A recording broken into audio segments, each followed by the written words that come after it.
আপনার কর্মদক্ষতা সম্পর্কে আপনার কতটুকু আইডিয়া আছে? এটা কিন্তু আপনার চেয়ে ভালো আপনি যার আন্ডারে কাজ করেন সে বলতে পারবে। এখন বলেন তো এটা আপনি কিভাবে জানতে পারেন? একটা গল্প আছে।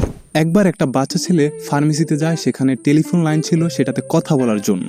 টেলিফোন লাইনটা অনেকটা উপরে থাকার কারণে সে হাতে পাচ্ছিল না। আর তখন সে একটা ঔষধের বক্স টান দিয়ে এনে তার পায়ের নিচে রেখে একটু উচ্চতা বাড়িয়ে তখন টেলিফোন লাইনটা হাতে নেয় এবং একটি নাম্বার টাইপ করে কল করে।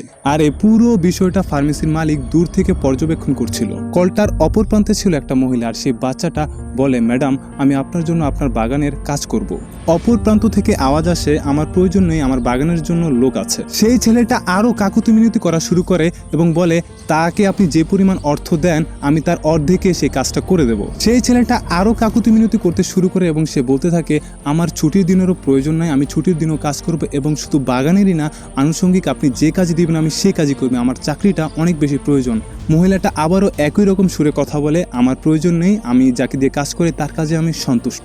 সে আবারও বলে, আমি অর্ধেক টাকায় ছুটির দিনেও এবং বাগানেরই না আশেপাশের সকল কাজ করব, ঝাড়ু টাড়ু দিয়ে যেভাবে পরিষ্কার করা যায় সবই করব। পুরো শহরের সবচেয়ে সুন্দর বাগানটা হবে আপনার, ম্যাডাম আপনি একবার শুধু চাকরিটা আমাকে দেন।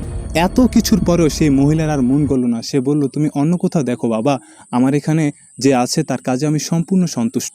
আর এই পুরো কনভারসেশনটা দূর থেকে ফার্মেসির মালিক পর্যবেক্ষণ করছিল। তার কাছে মনে হলো ছেলেটার চাকরির প্রয়োজন এবং তাকে ডাক দিল, বাবা এদিকে আসো। এবং সে বলল, বাবা তুমি টেনশন নিও না, তুমি আমার হয়ে কাজ করবে, আমি তোমাকে চাকরি দেবো। অবাক করা বিষয় হচ্ছে সেই ছেলেটা চাকরির জন্য না করে দেয়, বললো যে আমার চাকরির প্রয়োজন নেই। খুবই স্বাভাবিক, ফার্মেসির মালিক খুবই অবাক হয়ে যায় এবং বলে, কিরে ভাই তুমি তো মাত্রই চাকরির জন্য কাকুতি মিনতি করলা, এখন আমি তোমাকে চাকরি দিচ্ছি তুমি বলছো চাকরি করবে না।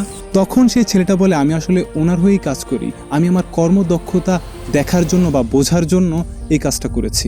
এবার একবার বোঝার চেষ্টা করেন তার মালিককে কত ভালো ভালো অফার দেওয়া হলো।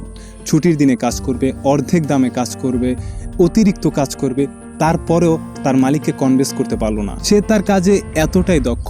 আপনি আপনার দক্ষতা বিভিন্নভাবে বা এভাবে পরীক্ষা করে দেখতে পারেন। তবে আপনি করেন আর নাই করেন, ভিডিওতে লাইক কমেন্ট শেয়ার সাবস্ক্রাইব করেন আর নাই করেন, সময় মতো একটা ভোট দিয়ে দিন। আসসালামু আলাইকুম।